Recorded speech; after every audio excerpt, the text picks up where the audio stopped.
Hello, I'm Mr. Collins. I'm one of the maths teachers in the secondary school, and I'd like to read to you The Snail and the Whale, which is that book there. It's one of my son's favourites. Okay, so this is the tale of a tiny snail and a great big grey-blue humpback whale. This is a rock as black as soot, and this is a snail with an itchy foot. The sea snail slithered all over the rock and gazed at the sea and the ships in the dock.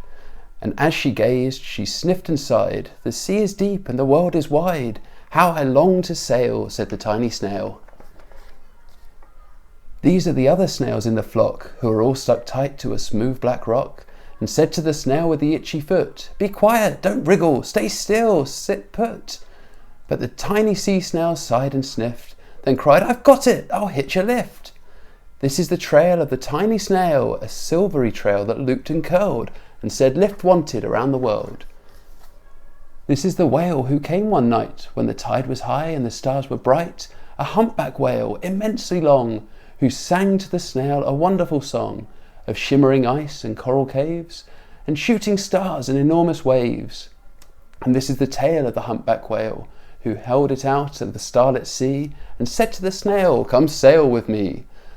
This is the sea so wild and free that carried the whale and the snail on his tail to towering icebergs and far-off lands with fiery mountains and golden sands. These are the waves that arched and crashed, that foamed and frolicked and sprayed and splashed the tiny snail on the tail of the whale. These are the caves beneath the waves, where stripy fish with feathery fins and sharks with hideous toothy grins swam around the whale and the snail on his tail. This is the sky so vast and high, sometimes sunny and blue and warm, sometimes filled with a thunderstorm, with zigzag lightning flashing and frightening the tiny snail on the tail of the whale. And she gazed at the sky, the sea, the land, the waves and the caves and the golden sand. She gazed and gazed, amazed by it all, and she said to the whale, "I feel so small." But then came the day the whale lost his way. These are the speedboats running a race, zigging and zooming all over the place, upsetting the whale with their ear-splitting roar, making him swim too close to the shore. This is the tide slipping away, and this is the whale lying beached in a bay. "Quick, off the sand, back to sea," cried the snail. "I can't move on land, I'm too big," moaned the whale. The snail felt helpless and terribly small. "Then I've got it," she cried, and started to crawl. "I must not fail," said the tiny snail. This is the bell on the school in the bay, ringing the children in from their play. This is the teacher holding her chalk, telling the class, "Sit straight, don't talk." This is the board as black as soot.